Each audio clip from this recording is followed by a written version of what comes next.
Mga kapatid, may bagong na-monitor ang PCG na pumasok sa ating West Philippine Sea. Pero sa pagkakataong to, hindi China. Hindi mga barko ng China, mga tol. Isang Russian attack submarine, mga kapatid, Russian attack submarine ang namataan sa karagatan ng West Philippine Sea nitong mga nakaraang araw, mga tol. Naku po, ito ang ating aalamin. Bibigyan natin to ng reaction video and commentary. Bago natin to simulan, syempre huwag mong kalimutan mag-subscribe.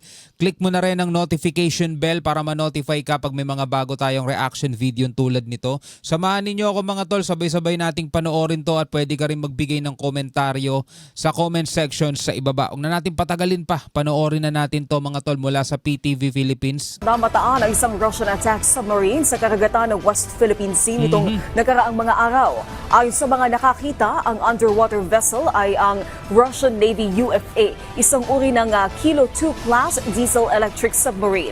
Nakilala din bilang isang highly advanced silent submarine na mayroong kakayanan na magpalunsad o maglunsad ng mga missile. Diba? Yun ang tanong Ano ang ginawa niya sa West Philippine Sea at bakit siya dumaan doon? Ito, Russian attack submarine namataan sa karagatan ng West Philippine Sea nito mga nakaraang araw, mga tol. Sa banda Russia, diba? Sa bandang itaas yan Namataan ang Russian submarine na 148 kilometers o 80 nautical miles sa kanlurang bahagi ng Occidental Mindoro noong November 28. 80 nautical miles. Dahil dito, agad namang nag-dispatch ng aircraft at warship ang Philippine Navy para tukuyin at i-monitor ang galaw ng UFA. Ay, buti naman, kala ko mapapakinggan ko lang mapapakinggan lang natin, monitor lang, tapos yun lang. Ang ginawa, mga kapatid, ng Philippine Navy, nag-dispatch sila. Ano yung dinispatch nila? Balikan natin yung balita. November 28. Dahil dito, agad namang nag-dispatch ng aircraft at warship ang Philippine Navy. Aircraft at warship, Hindi basta-basta barko, warship, mga kapatid, ang dinispatch ng Philippine Navy para tukuyin at alamin, mga tol, kung ano ang pakay nitong attack submarine na to ng Russia. Para tukuyin at i-monitor ang galaw ng UFA, kung saan dahan-dahan umano itong binaybay ang territorial waters ng bansa patungong norte habang nakasurface sa karagatan. Samantala, So hindi siya basta-basta nakalubog, nakasurface siya.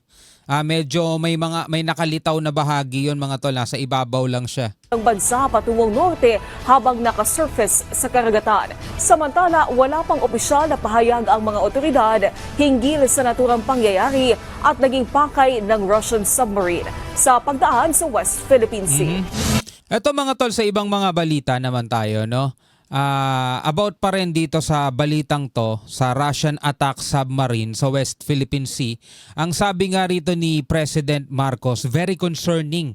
Sabing gano'n, So ito naman, mga kapatid, mula sa Teleradyo Serbisyo. Yan, panoorin natin tong report na to about dito nga sa Russian attack submarine na namataan sa karagatan ng West Philippine Sea. Panoorin natin. Nagbabala naman si Pangulong Marcos Jr. sa ulat ng presensya ng Russian submarine sa karagatan ng Pilipinas. Nagbabalita at nagseserbisyo mula sa Malacanang si Christian Yosores. Christian.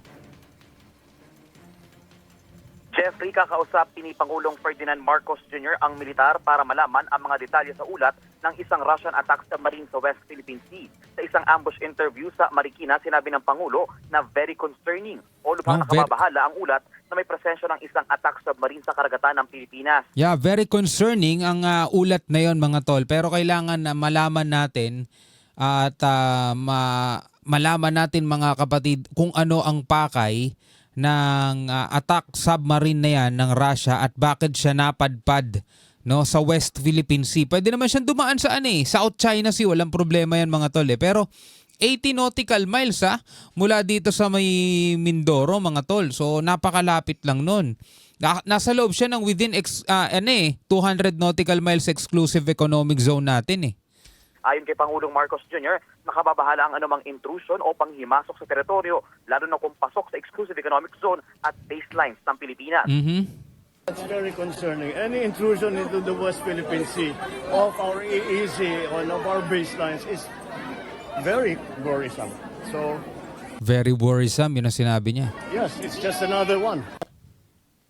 Kaserbisyo mo sa Malacanang, Christian Yosores para sa Teleradyo Serbisyo. So, ano kayang pakay mga tol, no? Yun yung iniisip natin eh. Kasi nitong mga nakaraan mga tol, nagsagawa ang China at Russia ng joint military patrol nila. 'Di ba? Air patrol mga tol. At dumaan pa nga sila sa Japan, no? Sa teritoryo ng Japan mga tol. At ang South Korea nga umaalma rin mga tol dahil wala silang abiso, wala silang permiso. Ito naman, attack submarine, no? Russian attack submarine naman ang namataan, no, sa West Philippine Sea mga tol. Ano kaya ang pakay nitong attack submarine na to ng Russia, no? Akala natin dati puro China lang ang makikita natin dito mga tol, pero eto, meron na ring Russia. So alamin natin yan siguro sa mga susunod na balita natin mga tol, no? Pero ngayon, dumako muna tayo sa mga balita rito sa Pilipinas mga kapatid. Mga supporter daw ni Vice President Sara Duterte sa EDSA Shrine, paunti ng paunti. Mga tol, nababawasan. Kala ko walang uwian daw hanggang hindi nagre-resign si PBBM. Mga tol, panoorin natin to mula sa News 5. Bumuelta si Vice President Sara Duterte sa kongresistang nagsabing nag-ugat ang mga gulo ngayon sa maaga niyang pag-ambisyong maging presidente. Presidency was mine already, sabing gano'n ni VP Sara. Git ng bise, panalo na sana siya noong 2022 presidential elections kung hindi siya nagpaubaya sa iba. Nagbabalik si Dave Abuel. Maulan buong araw kaya mas kakaunti ang pumuntang mga taga-suporta ni Vice President Sara Duterte sa EDSA Shrine sa ika-6 na araw ng kanilang kilos protesta. Pero Ano? Ay, may ganito talaga PBM, Lisa Tanas, Tambaloslos, Gaba Karma, Demagsaba, hindi ko alam. AFP, PNP, okay lang ba sa inyo, adik ang presidente, BBM, di ba? Alam nyo mga tol, ito mahirap sa mga Pilipino eh. At ito rin mahirap sa ibang mga politiko mga tol. Diba? Kasi sasakyan talaga ng mga taga-sunod ninyo, sasakyan talaga ng inyong mga supporters, yung inyong mga binibitawang salita. Tulad na lamang nito.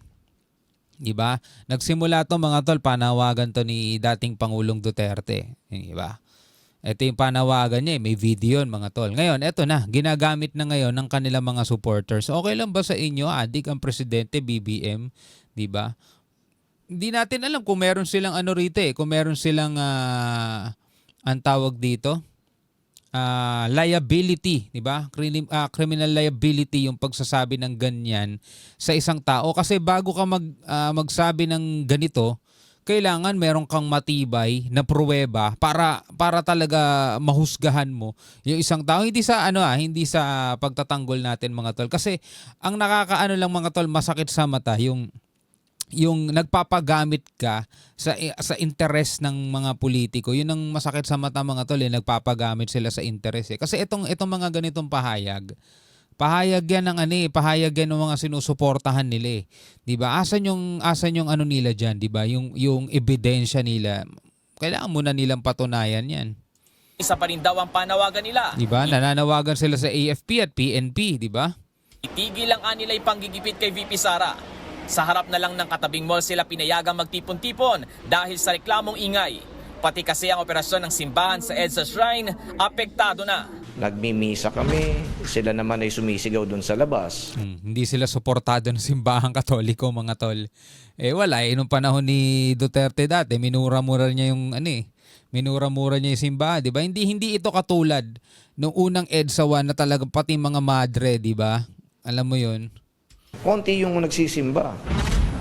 Sa kabila niyan, pinasalamatan pa rin ni VP Sara ang mga taga-suporta niya sa EDSA Shrine. Sinagot din ng bise ang sinabi ni Congressman Jay Kong Hoon na nangyayari ang mga ganitong gulo dahil maaga siyang nag-ambisyong maging presidente.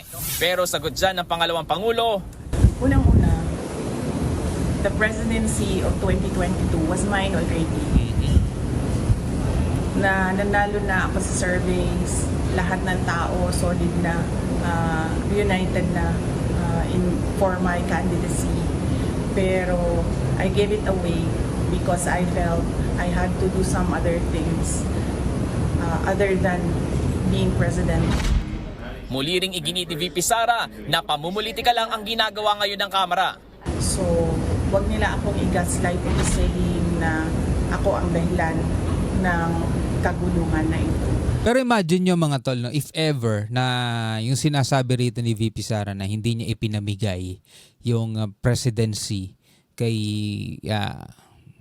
BBM, no, malamang sa malamang manalo siya noon kasi malakas naman din talaga siya noon. At kung hindi tumakbo si BBM, di ba, bilang presidente, mga tol, baka nga si Sara talaga ang choice ng mga tao.